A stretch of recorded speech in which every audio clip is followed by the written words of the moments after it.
Welcome to This Explainer. Today, we're going to dismantle a massive myth. The idea that you need a genius-level IQ, a huge inheritance, or just plain old endless luck to achieve financial freedom. Well, actually, scratch that. Instead of guessing, we're going to look at the hard data and the behavioral science behind what literally builds lasting wealth. Let's dive in. I want you to ask yourself something. Why are so many incredibly smart, hardworking people still broke?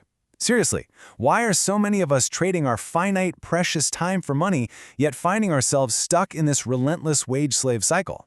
I mean, we're putting in grueling hours every single week, right? So what gives? Well, prepare to be shocked. A 5-year study by researcher Tom Corley looked into the daily habits of the wealthy, and it revealed that only 21% of them were in the top 1% of cognitive ability. Just let that sink in for a second. You absolutely do not have to be a genius to get rich. The vast majority of self-made millionaires, they're of totally average intelligence. Wealth isn't about the brain you were born with, it's really all about the behaviors you practice. So, here is our roadmap for today. First, the hard work myth. Second, the psychology of money. Third, forging rich habits. Fourth, time versus money. And finally, the ultimate goal, the path to fire. Okay, part 1, the hard work myth. Effort alone isn't enough. Look, getting good grades, grabbing that degree, and working 80-hour weeks simply does not guarantee you're going to become rich. It just doesn't. To really understand why, we've got to look at 2 entirely different lifestyles. First up, the wage-slave cycle. This relies entirely on a single paycheck. You trade an hour of your time for a unit of money, and as your income goes up, your lifestyle inflates right alongside it. Now contrast that with the wealth builder. This person focuses on creating invisible wealth through forever assets.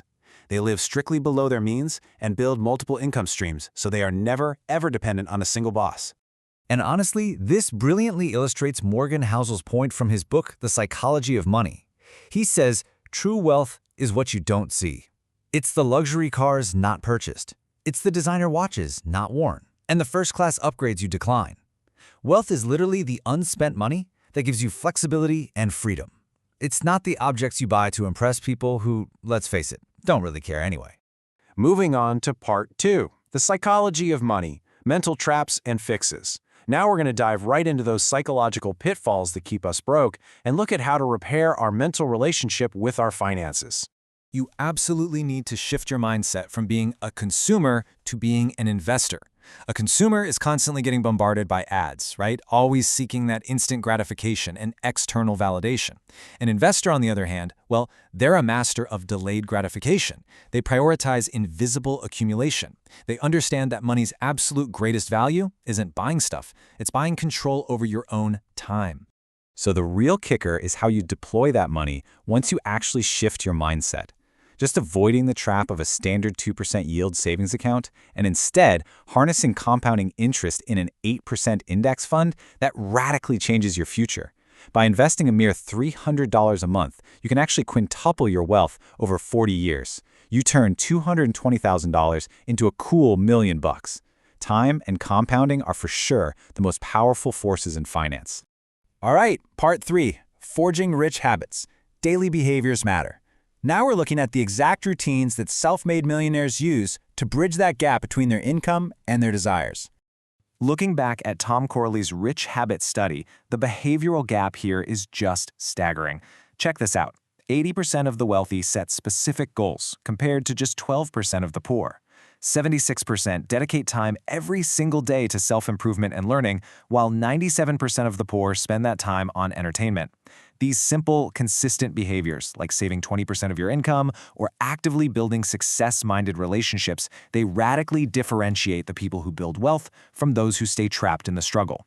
I highly recommend you audit your own life today using this checklist. Are you tracking your expenses? Are you dedicating just 30 minutes a day to learning a high-income skill instead of, endlessly scrolling social media? Make sure you're accumulating these rich habits instead of just chasing those short-term dopamine hits, because it's what you do every day that really matters, not just what you do occasionally.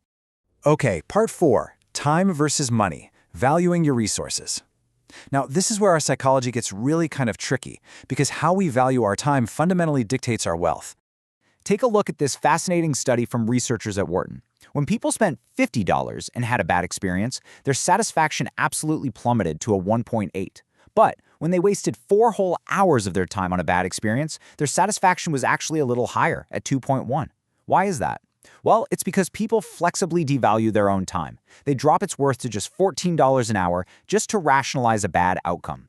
But money is fixed. $50 is $50, and that makes us way more risk-averse when spending cold, hard cash.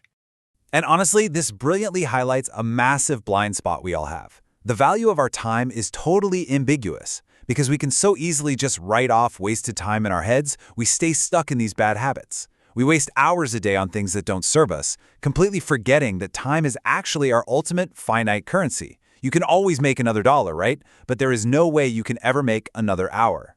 So, if we start valuing our time highly and we master our habits, where does that actually lead us? That brings us to part 5, the path to FIRE, or financial independence. The crucial point of this FIRE movement relies entirely on your savings rate. That's what dictates your timeline to freedom. Think about it. If you save the standard 10% of your income, you've got to work 9 years just to fund one single year of living expenses. But if you push your savings rate to 50%, 1 year of work buys you 1 full year of freedom. And if you achieve a highly frugal 75% savings rate, you only need to work 4 months to fund a whole year. You can literally detach your survival from traditional employment in less than a decade. It's a total game changer. Now, within this movement, there are a few different flavors depending on what kind of lifestyle you actually want. The first is Lean FIRE. This is for those of you willing to live a highly frugal, minimalist lifestyle just to achieve that freedom as quickly as humanly possible. Because your expenses are incredibly low, the total portfolio you need to survive is much, much smaller. On the total opposite end of the spectrum is Fat FIRE. If you absolutely do not want to sacrifice a luxurious or even a robust middle-class lifestyle, Fat FIRE is your path. It requires significantly more aggressive investing, for sure, and a much larger savings target to generate the higher passive income you'll need to fund that lifestyle. Then there's Coast FIRE. This one leverages the absolute magic of early compounding. You save aggressively in your 20s and 30s until your portfolio hits a critical mass. At that point, you just stop contributing entirely. You coast. You only need to work enough to cover your current daily expenses, which allows you to take a much lower stress job. Meanwhile, your nest egg is just growing automatically in the background for your traditional retirement. And finally, we have Barista FIRE. This is kind of a form of semi-retirement. You have a substantial portfolio, but maybe it's not quite enough to cover absolutely everything. Or perhaps you just really need health coverage. So you work a low-stress, part-time job, like say being a barista, specifically to secure those employer benefits. This preserves your main investment portfolio so it doesn't get totally drained by healthcare costs. But look, no matter which path you choose, the math to make this work forever comes down to the 4% rule. Historically speaking, if you have your money in diversified index funds, you can safely withdraw 4% of your total portfolio annually to live on. The remaining 96% stays invested. It keeps compounding in the background, theoretically out-earning inflation and your withdrawals, meaning you literally never run out of money.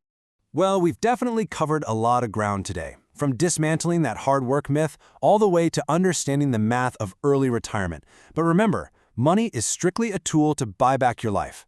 So I want to leave you with this thought. If you mastered these habits and reclaimed absolute control over your time tomorrow, what would you actually do with it? Like, what is the ultimate purpose behind your pursuit of freedom? Take some time to really think about that and use it as your fuel to build the rich habits you need starting today.